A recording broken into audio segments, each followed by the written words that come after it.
Hi guys, இன்னைக்கு நம்ம பார்க்க போகிற ட்ராமா பற்றி சொல்லணும்னா ஒரு பக்காவான ரொமான்டிக் த்ரில்லர்னு சொல்லலாம். இது ரொமான்டிக் ட்ராமாவாக எடுத்தா அப்படியே ரொமான்ஸை 10க்கு ஒரு 20ஆவே தெளிச்சு விட்டுருப்பான்னு வச்சுக்கோங்களேன். ஆனால் த்ரில்லராக எடுத்துட்டா கிட்டத்தட்ட முழுக்க ட்ராமாவை த்ரில்லருக்காகவே கொண்டு வந்த மாதிரி சும்மா ட்விஸ்ட்டுன்ட்டு ரொமான்டிக்குக்கும் பஞ்சம் இல்லாமல் ட்விஸ்ட்டுக்கும் பஞ்சம் இல்லாமல் சதற விட்டுருப்பான். சரி வாங்க, அப்பேற்பட்ட ஒரு பக்காவான ட்ராமாவை தான் இன்னைக்கு நம்ம பார்க்க போகிறோம். ஸோ டைம் வேஸ்ட் பண்ணாமல் வீடியோக்குள்ளே போயிடலாம். எபிசோடோட ஸ்டார்டிங்லேயே பார்த்தீங்கன்னா இங்கே ஒருத்தன் ஏதோ ஒரு மெட்டல் வேலையை மாதிரி செஞ்சுக்கிட்டு இருக்கான். பட் பார்த்தாலே தெரியுது இந்த தினக்குள் இருக்குல்ல, அந்த மாதிரி கஷ்டப்பட்டு தான் ஒர்க் பண்ணிக்கிட்டு இருக்கான்ட்டு. கை வலிக்க அவன் செஞ்சுட்டு இருக்கு. இங்கே ஒருத்தன் பார்த்தீங்கன்னா நல்லா பேப்பர் கொண்டுட்டு வரான். இவன் தான் ஓனர் போல. வந்த உடனே சரி இன்சூரன்ஸ் ரெடியாக இருக்குது அப்படின்ட்டு அவன் பார்த்தீங்கன்னா கிளைம் பண்ணுறக்கான டாக்குமெண்ட்டுன்னு சொல்ல இவன் அப்படியே விரல விட்டுறான். இவனுக்கு ரத்தம் வந்துக்கிட்டு இருக்கு. கிட்டத்தட்ட கையே போயிருக்கும். நல்ல வேலை பார்த்த அப்படின்ட்டு இவன் பாஸ் பார்த்தீங்கன்னா கூலாக வந்துக்கிட்டு இருக்க. இங்கே தான் நம்மளோட ஹீரோ பார்க்க காட்டுறாங்க. அப்படியே ஒரு என்ட்ரி கொடுப்பாரு பாருங்க. இவர் தான் வந்து இன்சூரன்ஸ் டிபார்ட்மெண்ட்டில் வேலை செஞ்சுக்கிட்டு இருக்காரு. இந்த மாதிரி எவன்லாம் கிளைமுக்காக பண்ணுறானோ ஃப்ராடு பண்ணுறானோ அவனை எல்லாம் பிடிச்சி பொழக்கிறதா இவர் வேலை. இவர் பார்த்தீங்கன்னா எக்ஸ் டிடெக்டிவும் கூட. இந்த டைம் பார்த்தீங்கன்னா அந்த இன்சூரன்ஸை கிளைம் பண்ணியிருப்பான்ல அவனை தான் வராரு. வந்த உடனே அவன் கழுத்தில் கத்தி வச்சு மிரட்டாம அவர் பார்த்தீங்கன்னா டக்குன்னு மூஞ்சில் ஸ்ப்ரே இருக்குல்ல அதை எடுத்து தெளிச்சு விட்டுட்டு இருக்க. அவன் சண்டைக்கு வரான். என்னடா நினச்சிட்டு இருக்கேன்ட்டு.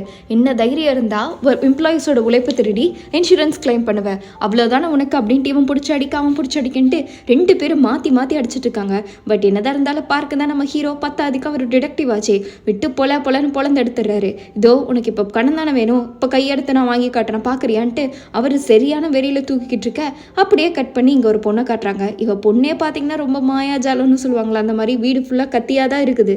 சுற்றி கத்தியாக வச்சுட்டு இருக்கா. ஏதோ கத்தியை செஞ்சுட்டு இருக்கிற மாதிரி கிட்டத்தட்ட இவ செஞ்சுட்டே இருக்கான்னு சொல்லலாம். இந்த பொண்ணுக்கு ஒரு ஷார்ட்டை வச்சு கட் பண்ணுறாங்க. அடுத்து அந்த இன்சூரன்ஸை கிளைம் பண்ணா பார்த்தீங்களா ஓனர் ஃப்ராடு, அவனை அரெஸ்ட் பண்ணிட்டாங்கிற மாதிரி நியூஸ்ல எல்லாம் சொல்லிக்கிட்டு இருக்க. நம்ம ஹீரோ இங்கே ஜம்முன்னு நடந்து போயிட்டு இருக்காரு. இவருக்கு இப்போதான் மனசில் திருப்தியாக இருக்கு.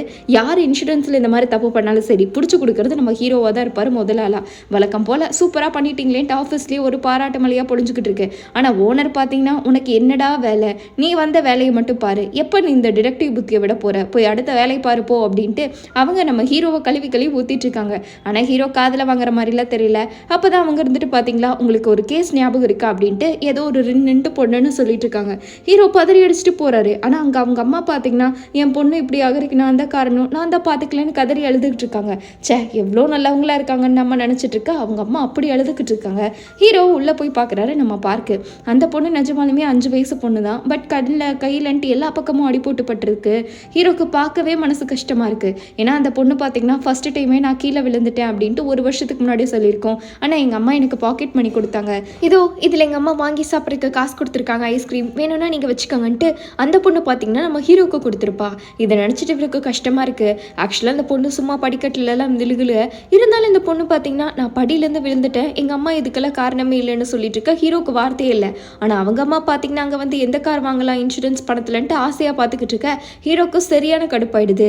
இதோ போலீஸே இதை ஆக்சிடென்ட்னு சொல்லிட்டாங்க, நீங்கள் வந்து என்ன பண்ண போறீங்கிற மாதிரி அவங்க அம்மா பேசிட்டு இருக்க. இந்நேரம் இந்த புள்ள செத்து போயிருக்கும், உனக்கு உன் பணத்தை விட பொண்ணை முக்கியம் இல்லையா, இப்படிதான் இப்படிலாம் இருக்க, உனக்கு ஒரு நாள் நான் சரியான பாடம் கற்றுக் கொடுப்பேன்ட்டு அவர் பார்த்தீங்கன்னா சரியாக பேசி விட்டுறாரு. அதுக்கப்புறம் இன்னொரு பக்கம் இந்த ஆர்ட் மியூசியம் இருக்குல்ல, அந்த மாதிரி ஏலம் போடுற இடத்த காட்டிக்கிட்டு இருக்காங்க. அதில் ஒரு பொண்ணு சியோ புது பெயிண்டிங்கை பார்த்துக்கிட்டு இருக்க. இன்னொரு பக்கம் நம்ம ஹீரோயினை தான் காட்டுறாங்க. இவ தாங்க இந்த அதிரடியோட நாயகி நம்ம இன்ஹா. அவள் பார்த்தீங்கன்னா உட்காந்து நல்லா மேக்கப் போட்டுக்கிட்டு நல்லா ஃப்ரெஷ்ஷாக அப்படியே ஆப்பிள் ஆட்ட வந்துக்கிட்டு இருக்கா. சரியான சூப்பராக இருக்கா. வந்த உடனே அந்த பெயிண்டிங் இருக்குல்ல அதை முதல்ல கிழிச்சு விட்டோடனே இது எங்கேருந்து வாங்கினீங்கன்னு தெரியுமா, இந்த மாதிரி அது ஏதோ ஃப்ராடு பண்ணியிருக்காங்க, அது தெரிஞ்சா நம்ம ஏலம் போகிற கம்பெனிக்கே அவமானம் தெரியுமா அப்படின்ட்டு அவள் கிழிச்சு விட்டு போக இவளுக்கு ஒரே ஷாக் ஆயிடுச்சு. என்னதான் இருந்தாலும் அவள் சண்டைக்கு போவாள்ல, போகும்போது தான் உனக்கு எப்படி தெரியும்ன்றக்கா அவள் எல்லா டீட்டெயில்ஸும் இதை பற்றி டக்குட்டுன்னு சொல்லிட்டு இருக்கா. இது நீ அங்கிருந்து தான் வாங்கினேன், அந்த புரோக்கர் அப்படிலாம் இல்லைன்னு சொன்னாலேன்ட்டு இவ தடுமாறிக்கிட்டு இருக்க.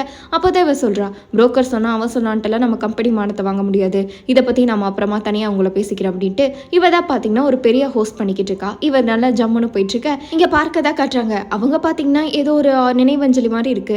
அந்த இடத்துக்கு போய் நின்றுட்டு இவர் மூஞ்சில் அவ்வளோ சந்தோஷம். ஏன்னா இவருக்கு ஒரு சின்ன இன்சிடென்ட் தான் ஞாபகம் வருது. அவங்க தங்கச்சி மாதிரி யாரோ ஒரு பொண்ணு, தங்கச்சி தான், அவங்க இறந்து போயிட்டு இருக்க. இவரு பார்த்தீங்கன்னா அவங்க பாய் ஃப்ரெண்டு தான் கொலை பண்ணியிருக்கான் போல. பட் இவர் என்னதான் இருந்தாலும் ப்ரூஃப் பண்ணவே முடியல. ஆனால் அவன் கொலை பண்ணதோட காரணம் பார்த்தீங்கன்னா இன்சூரன்ஸ் தான். அதையவே நினச்சிட்டு இவர் வெறியில் ஓடிக்கிட்டு இருக்காரு. அதனால தான் நம்ம ஹீரோ பார்த்தீங்கன்னா யாருக்குமே அப்படி ஒரு நிலைமையாக வந்துடக்கூடாது அப்படின்ட்டு பதறி அடிச்சுட்டு எப்போ பார்த்தாலும் இந்த வேலை பார்த்துக்கிட்டே இருக்காரு. நம்ம ஹீரோக்கு யாருமே சாகக்கூடாதுன்ட்டு. ஏன்னா லாஸ்ட்டாக அவங்க தங்கச்சி இருக்கும்போது அவரோட வாழ்க்கையே இழந்திருக்கும். ஏன்னா அவரோட உயிர் உலகன்ட்டு எல்லாமே தங்கச்சியாக தான் இருந்திருக்காங்க.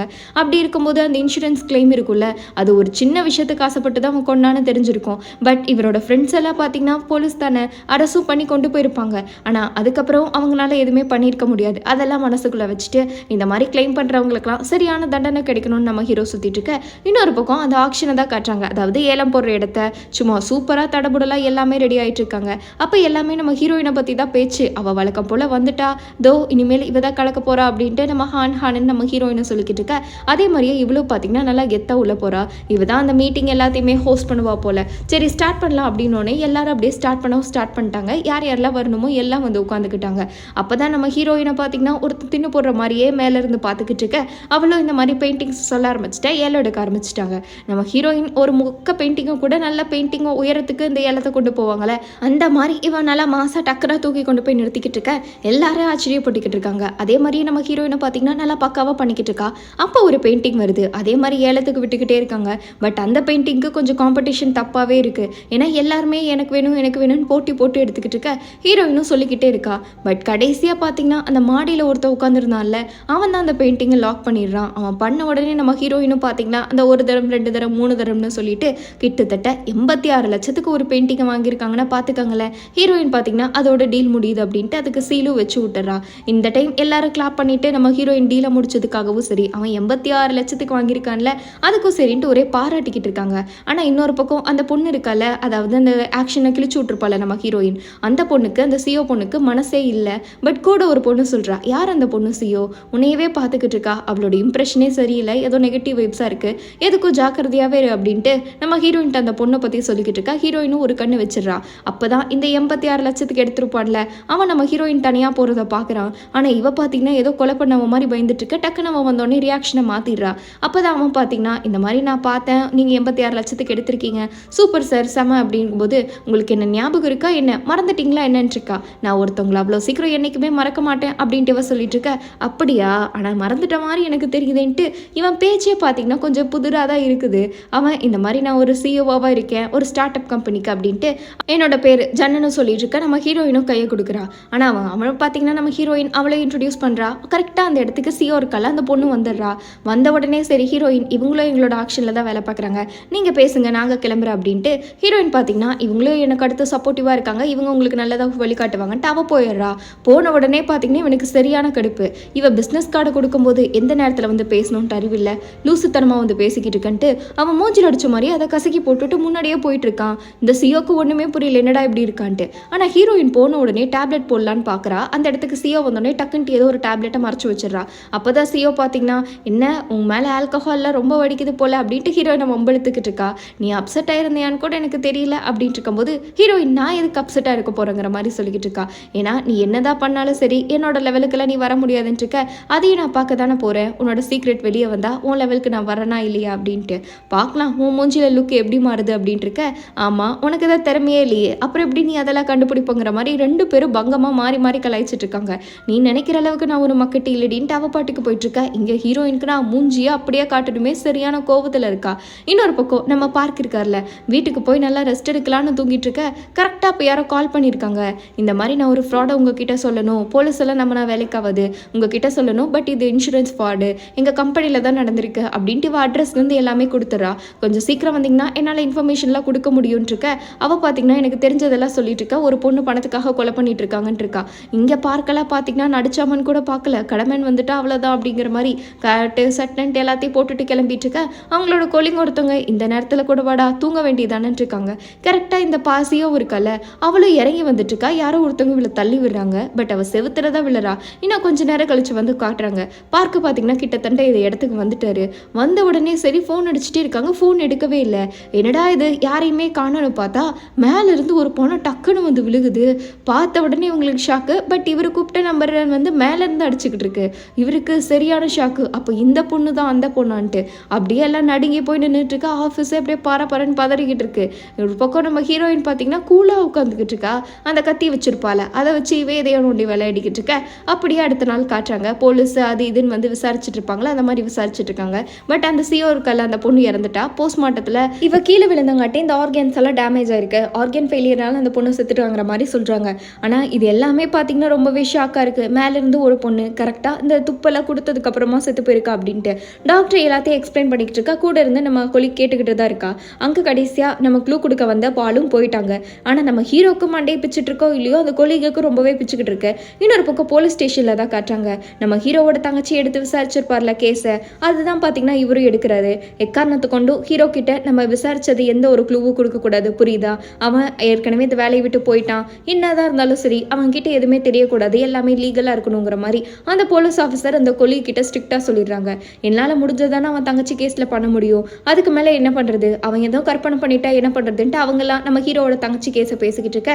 ஹீரோ பார்த்தீங்கன்னா இந்த சின்ன பொண்ணு இருக்கால அவளோட கேஸை தான் மெயினாக ஃபோக்கஸ் பண்ணிக்கிட்டு இருக்காரு. ஏன்னா இப்போதைக்கு அவரை காப்பாற்ற வேண்டியது அந்த சின்ன பொண்ணு தானே. எப்படியாச்சும் நான் இவளுக்கு சொல்லியே ஆகணும், இவளை காப்பாற்றக்கூடிய ஆளும் இருக்காங்க, எல்லாருமே அவங்க அம்மா இல்லைன்ட்டு அந்த நம்பிக்கையை மட்டும் கொடுத்து இவ வாயிலிருந்தே உண்மையை வாங்கிட்டா பிரச்சனையே இல்லை, நம்ம இவளை ஈஸியாக காப்பாற்றிடலான்ட்டு அந்த குழந்தையை காப்பாற்றுறதுலேயே இவர் ஃபுல் ஃபோக்கஸ்டாக இருக்காங்க. இன்னொரு பக்கம் அந்த பார்டெண்டர் பொண்ணு இருக்கால, அதான் நம்ம ஹீரோயினோட ஃப்ரெண்ட் இருக்கால, அவள் பார்ல வேலை செஞ்சுக்கிட்டு இருக்கும்போது தான் ஒரு சின்ன ஃப்ளாஷ்பேக் அவளுக்கு ஞாபகம் வருது. அந்த பொண்ணை தள்ளி விட்டுருப்பா பார்த்தீங்களா, அது இவ தான். பட் மேலே இருந்து தள்ளி விட்டது யாருன்னு கேட்கல. அவள் விழுந்த இடத்துலயே பார்த்தீங்கன்னா சடங்கெல்லாம் இங்கே ஸ்டார்ட் பண்ணிக்கிட்டாங்க. ஹீரோவை போய் பார்க்குறாரு. ஆனால் ஒரு க்ளூ கூட கண்டுபிடிக்கிறதுக்குள்ள சடங்கு பண்ணிட்டீங்களேண்டான் இருக்க. மேலே அவளோட போஸ் அப்படியே இருக்கு. சரி மாடிக்கு போய் கெடுக்கலாம், எதனா க்ளூ கிடைக்குமான்ட்டு ஹீரோ பார்த்தீங்கன்னா லிஃப்ட்டில் பட்டன் அமுத்த தெரியல, அது கொஞ்சம் மாடலாக இருக்குது அந்த லிஃப்ட்டே.